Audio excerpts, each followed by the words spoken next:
Fala galera, esse é o canal Atômica. Hoje vamos falar sobre alimento, energia, metabolismo basal. Vamos calcular o metabolismo basal hoje.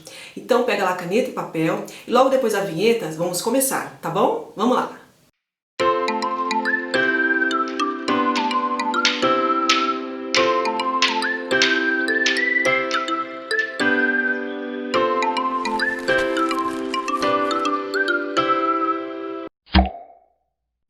Conceito de alimento, então pessoal, vamos falar hoje de alimento. É importante aqui salientar que algumas orientações que serão dadas, elas são de forma genérica, né? A gente tem que entender que para cada perfil, para cada pessoa, existe aí uma conduta de dieta, que deve ser procurada através de um profissional, de um nutricionista. Tudo bem? Vamos aqui então para as partes que veremos e abordaremos: a energia do alimento, o metabolismo basal, vamos calcular a taxa, a composição dos alimentos, a classificação e algumas coisas sobre aditivos. Mas é só um detalhe que eu vou falar do aditivo, especificamente de um alimento, e em outro momento eu estarei abordando mais o item aditivo, que é bem complexo e extenso também, né? O que é um alimento? Um alimento é toda substância que é processada no organismo. Ela fornece energia e nutrientes básicos, tá? Para nossas funções vitais e as atividades diárias. Então a gente vai ver aqui energia, carboidratos, proteínas, óleos e gorduras, vitaminas, sais minerais e a água. Primeiramente, nós vamos fazer um cálculo sobre o metabolismo basal, tá? Nosso dia a dia é gasto muita energia, né? Então a gente tem atividade diária, atividade física, mas nós temos essa classificação, essa taxa de metabolismo basal, que é o necessário para que a gente possa ter as nossas funções vitais. Então eu preciso de uma quantidade de caloria para minha respiração, meus batimentos cardíacos, minha temperatura, e isso eu chamo de metabolismo basal, tá? Aqui nós temos alguns números, né, para a gente poder calcular de acordo com a idade, com o sexo, peso, altura. Então a gente vai verificar como fazer esse cálculo primeiramente. Aqui nessa tabela você vê a idade, vê o sexo masculino e o sexo feminino. A idade eu vou pegar ali, né, na minha área, de 31 a 60, e do sexo feminino para a gente fazer o cálculo. Veja bem, então aqui nós vamos calcular para meu caso. Eu tenho aqui de 31 a 60 anos, tá? Então, na fórmula que nós temos lá na tabela, a fórmula básica seria a seguinte: 8,7 vezes o peso, tá? Mais 25 vezes a altura, o E seria a estatura, mais 862. 8,7 vezes 52, mais 52 seria o meu peso, certo? 25 vezes 1,56, que é a altura, mais 862. Total deu 1.353,40. Esse total, pessoal, é a taxa de metabolismo basal, ou seja, é aquela quantidade de caloria que eu preciso para as minhas funções vitais, ok? Mas e se eu quiser agora saber um pouco mais sobre a minha caloria diária? Eu tenho atividades, né? A gente tem atividades diárias. Então a gente vai começar falando da atividade diária. Eu tenho 3 categorias aqui: sedentário, moderadamente ativo e muito ativo. Sedentário é de 20 a 40% do metabolismo basal. Eu vou pegar essa soma. Moderadamente ativo, de 40 a 60% do MB. E muito ativo, de 60 a 80% do MB. Certo? Depois a gente vai entrar com a atividade física. A atividade física, ela vai ter alguns números específicos. Aqui eu coloquei algumas atividades para que a gente possa entender mais ou menos como funciona. Vamos pegar a musculação, que é algo muito comum que as pessoas fazem na academia, tá? Aqui esse número ao lado, nessa coluna direita, nós temos aí a musculação 4.2. O que é o 4.2? 4.2 calorias gastas por hora por quilo de massa corpórea. Então eu consigo fazer esse cálculo, dependendo do tempo que eu gasto fazendo musculação, tá? Eu vou colocar aqui os meus cálculos da energia necessária, das calorias necessárias para o meu dia a dia, de acordo com as minhas atividades, certo? A atividade diária eu vou colocar 30%, vou colocar sedentário, realmente não tem, vamos colocar assim, entre 20 a 40, vou colocar 30%, o meio. De 1.353,40 deu 406 calorias. Atividade física, eu vou colocar 0 para começar. Coloquei aqui do lado que se fosse para 2 horas de musculação, eu precisaria adicionar, no meu caso, 420 kcal, certo? Somando MB mais AD mais AF, ou seja, metabolismo basal mais atividade diária mais atividade física, dá 1.759,40 kcal. Essa é a quantidade de energia necessária para que eu mantenha meu peso atual fazendo o que eu estou fazendo agora, certo? Menos que isso há um emagrecimento, mais que isso pode ter um ganho de peso, certo, gente? O IMC, só vou comentar a respeito dele porque ele não tem comparação à taxa de metabolismo basal. Aqui é só para você ter uma ideia se você está realmente muito fora do peso acima ou muito fora do peso abaixo. Nada mais é do que a sua massa, né? Vou colocar aqui a massa sobre a altura ao quadrado, tá? Então, a altura ao quadrado, você vai colocar aqui na parte de baixo, faz o cálculo, deu o índice, na tabela abaixo você vai perceber que eu tenho aqui entre 20 a 25, né? O índice normal. Abaixo de 20 não é normal, acima de 25, sobrepeso, depois obesidade e depois obesidade mórbida. É só para você ver se você está muito fora mesmo do peso. Tá? Não serve aqui para pessoas que fazem academia no intuito de ganhar massa muscular, aí é difícil entrar com esse tipo de cálculo. Bom, nas classificações, né, nos grupos que nós vamos comentar, assim, há um pouco de cada um, eu começo com carboidrato. Realmente é um dos itens mais importantes, são a fonte de energia mais facilmente aproveitada pelo organismo. Fornecem 4,02 kcal por grama, independentemente da fonte. Quando digeridos, são quebrados, dando origem à glicose. A glicose mantém a integridade funcional do tecido nervoso e, em geral, é a única fonte de energia do cérebro. Quimicamente, sua fórmula é CXH2OY. Vamos falar daqui a pouquinho sobre essa classificação dos carboidratos em termos de molécula.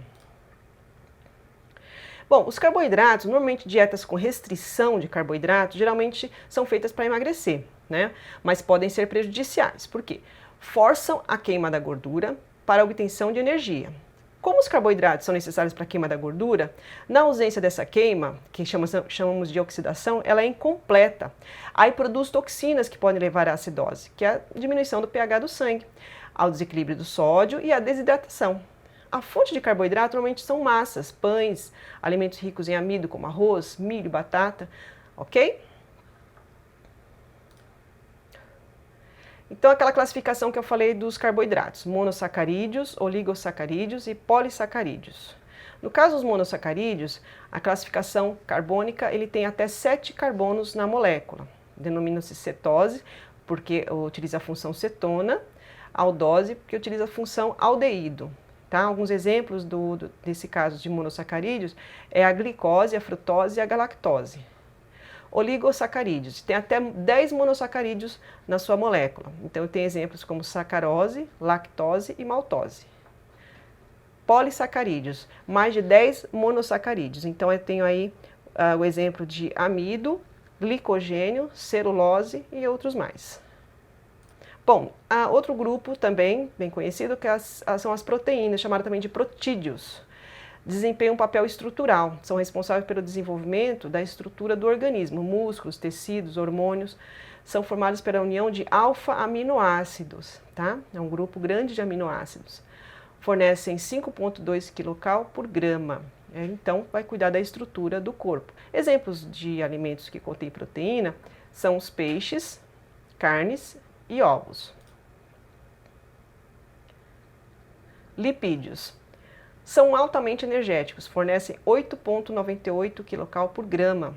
São pouco solúveis, por isso constituem a maior forma de armazenamento de energia do organismo. Auxilia no transporte e na absorção de vitaminas lipossolúveis. Então veja bem, as vitaminas elas podem ser hidrossolúveis e lipossolúveis. No caso aqui do lipídio, ele vai estar fazendo com que você absorva a vitamina A, D e E. As vitaminas que são hidrossolúveis, elas necessitam de água para ser dissolvidas, para ser absorvidas, tá?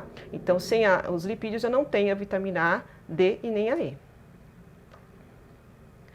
As vitaminas são essenciais pois regulam processos que ocorrem nas células. As vitaminas, elas atuam como catalisadores nas reações bioquímicas, tá? Elas vão estar regulando todo o processo bioquímico do seu organismo. Na sua falta, pode causar vários distúrbios. Os sais minerais constituem de 4 a 5% da massa corporal de um indivíduo. Desse total, 50% é de cálcio, 25% é fósforo. Os outros 25% são macrominerais e microminerais. Esses macro e microminerais, a gente pode envolver aí o ferro, o magnésio, o cobre, tá? E o sódio, entre outros. Bom, desempenham 3 papéis principais. Proporciona estrutura para a formação dos ossos e dos dentes, no caso do cálcio, né, um deles. Ajudam a manter o ritmo cardíaco normal, a contratilidade muscular, a condutividade neural e o equilíbrio ácido básico do corpo. Bastante coisa que ele é necessário aí. Ajuda também no metabolismo celular. A água é um item indispensável e vamos ver aqui sua necessidade. A água representa 70% do corpo humano, tá? É o meio onde ocorrem todas as reações bioquímicas do organismo. A perda de até 5% pode causar fraqueza, em torno de 10% até dor de cabeça, né? Algumas pessoas têm dor de cabeça e pode não perceber que não está tomando água suficiente. E um pouco mais de 12% pode causar até a morte. Uma pessoa pode suportar até 50 dias sem comer, mas apenas 4 dias sem beber água. Qualquer outra substância incorporada ao alimento que não faça parte dessas classificações que eu dei até agora, esses grupos, né? Os carboidratos, os protídeos, os lipídios e todas essas composições, tudo que não for fazer parte desse grupo, nós chamamos de aditivo, tá? Então, os aditivos, eles são colocados nos alimentos por vários motivos. Eu vou dar um exemplo de um alimento que a gente conhece e a gente sabe que tem bastante aditivo sem valor nutritivo, é a salsicha. Os ingredientes com valor nutritivo da salsicha é carne bovina ou suína, tá? Que são separadas e adicionada sal, proteína isolada, água e algumas coisas são adicionadas aí até por ter valor nutritivo. Os aditivos sem valor nutritivo são esses aqui: antioxidante, estabilizante, conservante, realçador de sabor, né, que é o glutamato. Esse glutamato monossódico é usado, inclusive, em condimento diariamente nas cozinhas, né? O corante natural. Estes grupos de conservantes, de aditivos sem valor nutritivo, eles têm a função de dar cor, dar uma textura melhor, né, dar um sabor melhor para o alimento. Existe aqui umas reações onde a gente vai entender por que há um dano realmente considerável com alguns aditivos. Vamos ver aqui os nitritos que contém na salsicha, tá? Esses nitritos ocorrem em reações dentro do organismo, formando as nitrosaminas, comprovadamente cancerígena. Com todas essas reações, inclusive envolvendo o ácido clorídrico, que faz parte do suco gástrico, né? Vai produzir essas nitrosaminas que são causadoras de câncer. Vou falar aqui de um aditivo importante que em alguns países é proibido de ser utilizado, né? É a tartrazina. Ela é um corante, tá? Um corante amarelo, utilizado em bala, sorvete, chiclete, gelatina, massa de tomate, xaropes infantis. Ele é o corante mais reativo de todos. Pessoas sensíveis à aspirina podem ter urticária, rinite ou asma. Apresenta aí essa codificação, porém, por lei, a tartrazina ela tem que ter o nome em extenso, né? Por extenso, nas embalagens, é obrigado por lei.